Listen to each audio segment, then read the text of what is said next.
কেন আমি যাচ্ছিলাম বিজেপি লোকদের দেখা পেয়েছে দঙ্গা করে ভোট দিতে দঙ্গা করে মমতা ব্যানার্জি জিন্দাবাদ, জয় বাংলা। একেবারে তৃণমূল কংগ্রেস সমর্থক এনারা এবং তৃণমূল কংগ্রেসের সমর্থনে তারা স্লোগান তুলছেন, তারা জয় বাংলা স্লোগান তুলছেন। দেখা গেল কেন্দ্রীয় বাহিনীর যে জওয়ানরা তারা লাঠিচার্জ করলেন, তারা সরে গেলেন এবং একেবারে কিন্তু র্যাফের যে প্রস্তুতি আমরা দেখতে পাচ্ছি যে উত্তেজনা এখনো কার্যত নিয়ন্ত্রণে নয় এবং সেই কারণে কিন্তু র্যাফের তরফে মাইকিং করা হচ্ছে, কাঁদানে গ্যাস রাখা হয়েছে এবং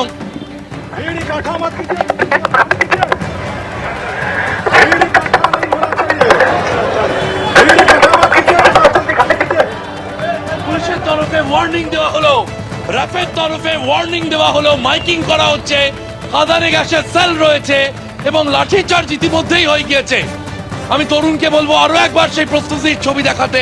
উল্টো দিকে দেখা যাচ্ছে যারা স্লোগান তুলছিলেন তারা জড়ো হয়ে রয়েছেন এই বাঙালি শাহ অ্যাভিনিউয়ে, এই ডেন্ট মিশন রোডে কিন্তু আমরা যে ছবি দেখলাম যে ভোটাররা একদিকে লাইন দিয়ে রয়েছেন, তাদের হাতে ভোটার কার্ড রয়েছে, তারা ভোট দেওয়ার জন্য শেষ মুহূর্তে, আমরা জানি ভোটের আর কিছুক্ষণ বাকি রয়েছে, শেষ মুহূর্তে তারা ভোট দেওয়ার জন্য লাইন দিয়ে দাঁড়িয়ে রয়েছেন ভোটাররা এবং সেই ভোটারদের ঘিরে কিন্তু একটা জটলা ছিল, যে জটলা সরাতে কেন্দ্রীয় বাহিনী এসে উপস্থিত, কলকাতা পুলিশের আধিকারিকরা উপস্থিত এবং তারা এখানে মার্চ করছেন ইকবালপুর রোড এলাকায়। তরুণকে আরো একবার সেই ছবি দেখাতে বলবো।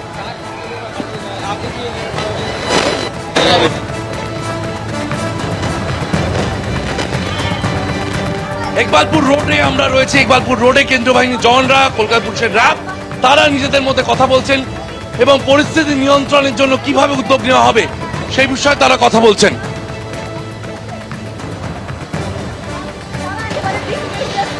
একাধিক আইপিএস পদমর্যাদার আধিকারিকরা তারা উপস্থিত রয়েছেন।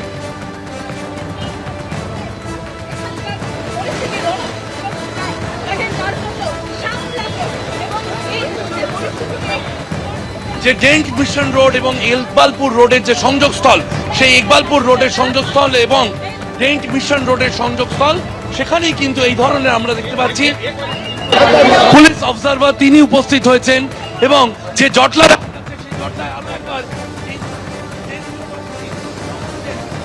বলা হচ্ছে। আমি একবার যাবো বৈশ্বনাথ চট্টোপাধ্যায়ের কাছে। বৈশ্বনাথ চট্টোপাধ্যায় রয়েছেন আমাদের সঙ্গে। হিসাবে আমি এসেছি এখানে, যেখানে পাবলিক দেখুন ভোট দিচ্ছে লাইনে দাঁড়িয়ে, এত মানুষ এখনো লাইনে দাঁড়িয়ে, ওরা এরকম ধরনের ঘটনা ঘটায় এসে এখানে উত্তেজনা তৈরি করে, মানুষ ওদের চাইছে না, তাও জোর করে যদি এখানে এসে গন্ডগোল পাকানোর চেষ্টা করে, নানান ধরনের কথা বলে, কটূক্তি করে, তো এখানে তো পাবলিক তো ভোট দিচ্ছে সকাল থেকে, তো আপনারা দেখেছেন এত সিআরপিএফ এত কিছু দিয়ে তো ভোট হচ্ছে, তো ভোটের সঙ্গে যদি আমাদের করা হলো কাঁদানে গ্যাসের সেল, হ্যাঁ এখানে দেখুন, এখানে তো সকাল থেকে তো ভোট দেবার কথা, তারা দাঁড়িয়ে আছে, এখানে এতটা স্লো করে দেওয়া হয়েছে, মানুষের একটা ধৈর্য বলে ব্যাপার আছে, মানুষ এখানে দাঁড়িয়ে আছে, এখনো দেখুন মানুষ শান্তিপ্রিয়ভাবে দাঁড়িয়ে আছে। ঘটনাটা কি কমিশন ইচ্ছা করে ঘটাচ্ছে? এই কমিশন এটাকে ডিলেট করছে, কমিশন তো আপনাদের বিজেপির এজেন্টের মতো কাজ করছে। আমরা তো অবাক হয়ে যাচ্ছি যে কমিশনের যে নিরপেক্ষতা বলে কিছু জিনিস নেই, বারবার করে অভিযোগ করা হয়েছে। সকাল থেকে আমি এই 77 নম্বর ওয়ার্ডে আছি, সেখান থেকে বারবার আমি অভিযোগ জানিয়েছি, দেখুন এখানে এত মানুষ ভোট দানে, তারা চাইছে ভোট দিতে, তাদেরকে ভোট দিতে যদি বিরত করা হয় এটা ঠিক হচ্ছে না, বারবার বলছি। তারপরেও দেখুন এত লোক এখনো লাইনে দাঁড়িয়ে আছে, আমি মির্জা গালিব স্কুলের সামনে দাঁড়িয়ে আছি, এখানে দাঁড়িয়ে এখানে এত র্যাব দিয়ে এখানকার মানুষকে ভয় দেখানো, এটা তো আমরা মেনে নিতে পারি না। না আমরা এখানে দাঁড়িয়েছি, আমি ওনার নির্বাচনী এজেন্ট হিসাবে এখানে রয়েছি, এই জিনিসটা তো মেনে নেওয়া যায় না। ছবি দেখা গেল। তরুণকে আরো একবার যেতে বলবো ডেন্ট মিশন রোডে আমার সঙ্গে।